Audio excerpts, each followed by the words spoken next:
salesperson, what's one way for you to distinguish nervous energy in a sales call versus an objection?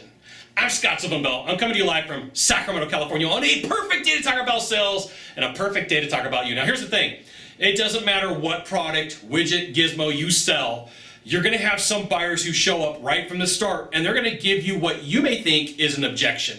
They may say like, I'm shopping, I'm talking to other people, I'm collecting multiple bids, I'm not making a purchase today. And if this is happening in the beginning of the sales process, within the first 15 or 20 minutes, it could just be that that person's pushing some resistance against you so they don't look needy, so that they look like they're protected, so that they look like they're okay. And I see a lot of salespeople fall for this stall instead of believing what it is. It's nervous energy for a lot of people. Your buyer may sit down with you and say, I'm talking to other people, I'm getting other bids, I'm not doing this till, next year, whatever way that they're going to say it. And it could just be a test to see how needy you are. Because neediness in sales is a stinky cologne. Desperation, as they say in Super Troopers, is a stinky cologne.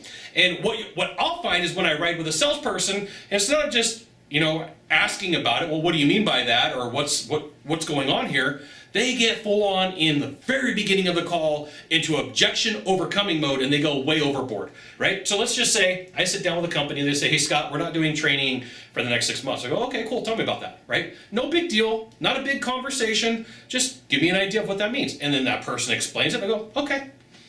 They got it off their chest, they got it off their shoulders, they got it out, they had to show some form of resistance and now they're okay.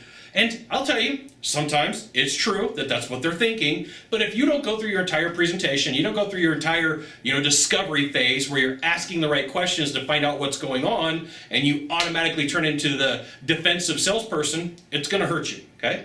Depending upon what you sell is how this is going to play out. There's been plenty of times where I was doing in-home sales and I walk through the door and people would say, hey Scott, just so you know, we're getting 3 bids. And I go, okay, no big deal. And they would go, really? I'm like, yeah, that's what you want to do, I don't care. And they would say, okay, and then we would get to the end, and they would say, all right, Scott, we're going to go ahead and move forward. I get all the paperwork locked down. I would get all the install dates figured out. And I'd say, hey, it's kind of curious, when I was here earlier, you told me that you wanted to get 3 bids.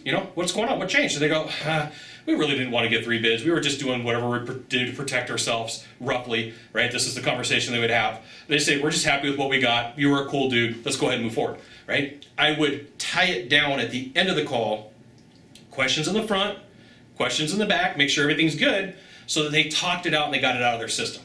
Most salespeople, your competition, completely lazy. Completely lazy. You should just go through your Google, your Facebook, wherever these people advertise and go, lazy, lazy. If your industry still uses a phone book, which I doubt, lazy, right?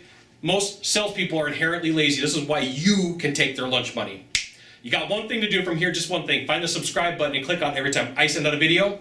You'll get an update that says Scott Bell Consultant sent out a fantastic video.